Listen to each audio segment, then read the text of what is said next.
Hello, my name is Stephen Goodwin and this is LEGO Ant Attack. As you can see, it's a pretty large model, 128 studs by 128 studs, and is almost a faithful replica of the original. It started off as a brick by brick replica, exactly as per the model here, and then as time went on and I ran out of bricks, I started adapting it to what I had. That also includes the spider, because I had no LEGO ants.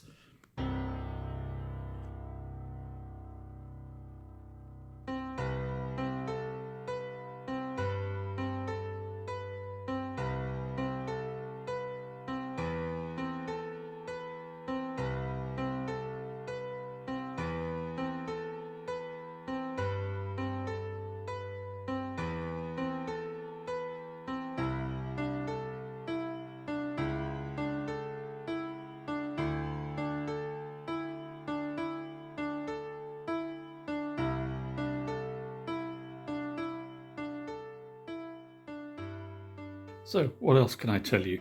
Well, I suppose the first place to start is the base. This thing here. These are proper solid base pieces. These are already 16 by 16 square. These come from the LEGO Arts set. But these ones over here, these are old ones from sort of the early 80s, so they don't stand up. So they're just being balanced on bricks underneath. Same as these ones here. These ones are normal plates which have got a series of these bricks underneath, and you can see some of these, they wobble quite a bit, so it's not a particularly strong model, but again, as I say, this is all the bricks that I had. So some of the gaps are arches, and some of the gaps are just gaps. Again, this is based on the bricks that I had available.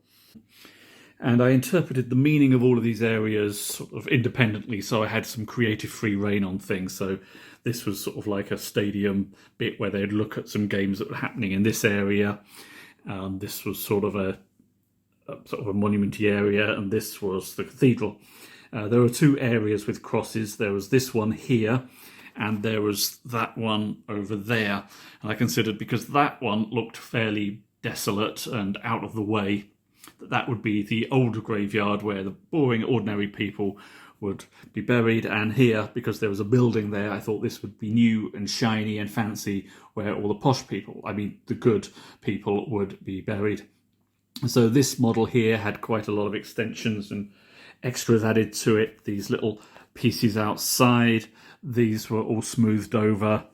These bricks had some slope bits added to try and make this look quite a nice little sort of area to be.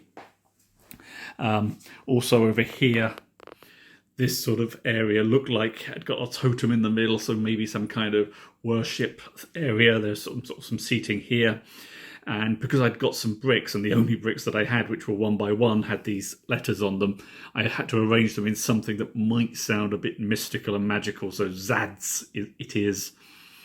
This bit grew a couple of times because I'd run out of these 1 by 1 studs, and then I found a few more. Well, essentially I found these pieces, which are complete blocks. That's just one brick. That's not 3 joined together. So I found some of them, and in doing so was able to reappropriate the 1 by 1s to grow the rest of this up a layer, which helped sort of give it some height. What else we got? Oh yes, the stepped poles over here. Originally they were just yellow from floor to ceiling, but again I was running out of pieces, so I added this little totem thing on the top. It's sort of a little bit stylized. It makes it look like it's meant to be there. So if you're going to break tradition, break it badly. Do it at least 2 different ways and add changes to it. In this way, the tradition of, oh, it should be yellow from the bottom to the top, is fairly obvious it's not. Whereas if there was just 1 brick different at the top, which is what I started with, it kind of says, oh, ran out of bricks, looks a bit daft. So I broke that tradition, so it looks intentional. And there's quite a few of them around.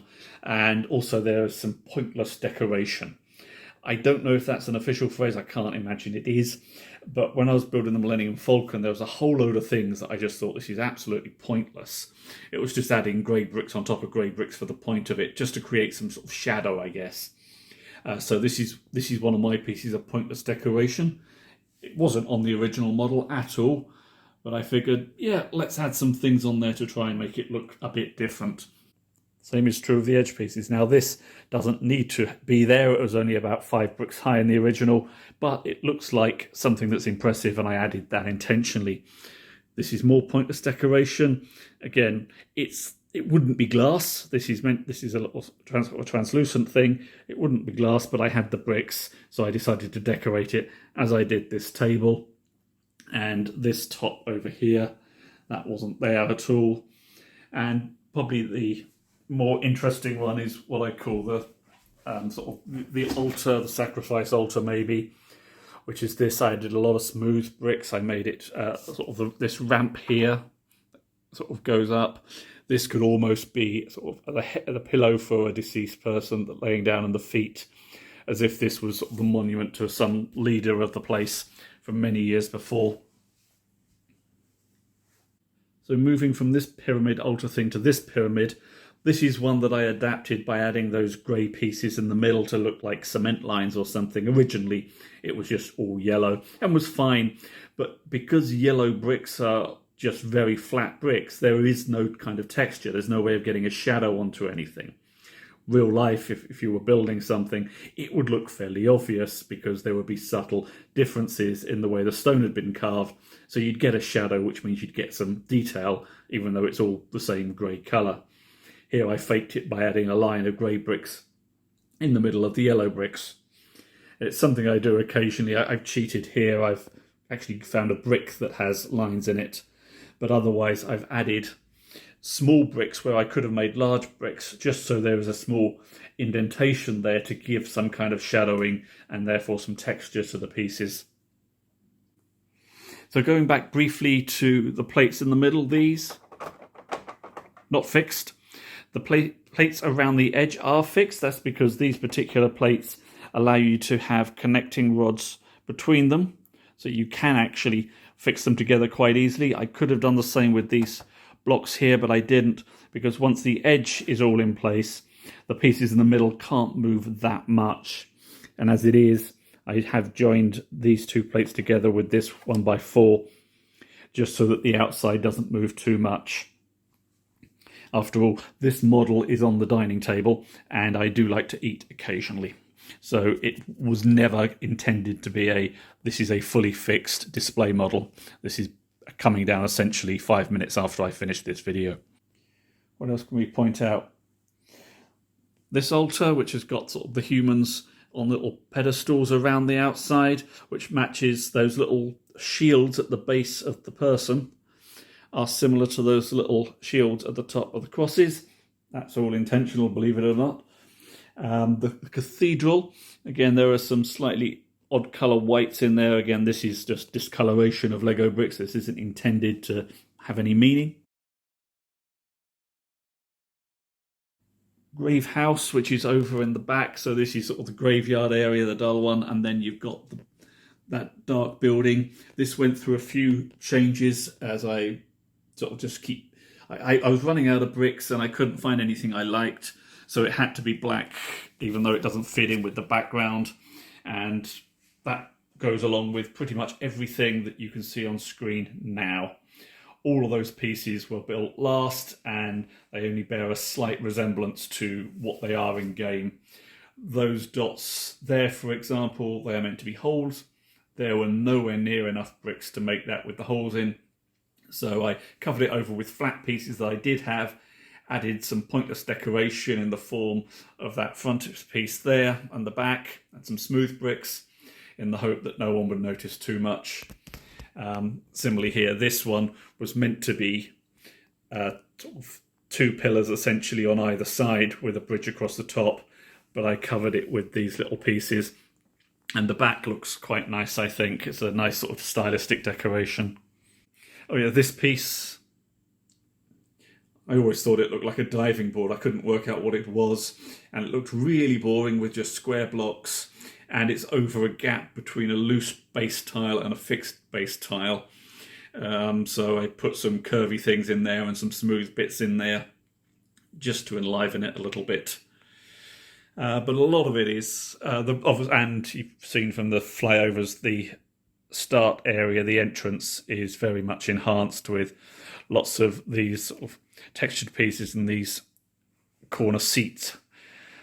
So these things here are quite similar to the original. They are tricky to do because here, for example, there's no way for you to put a brick coming down because that's not what the model requires. So I had to build it in single flat plates instead of bricks. I've tried using bricks before. So here, for example, there are bricks here and here. But in doing so, because there's only a one stud here, either that one stud has to connect to this or this. It can't connect to both, which is why I ended up changing it for this model here by using flat tiles. I can sort of overlap those pieces so that it becomes fairly solid. And obviously, we've got Sandy's little copyright on the top left. This area, for example, I decided to make these flat because I thought maybe these were fountains or something at some point. And all that's left was the little edge, so maybe it wasn't going to be quite as high as the seats or something else. Also, it makes use of some nice flat bricks. So I think that's everything I have to say on this for now. I'm sure there's some things I've forgotten and some design things I did, in which case I'll add them in the comments. But otherwise, that's everything from me. I shall see you on the next video. Let me play you out with a fly-through.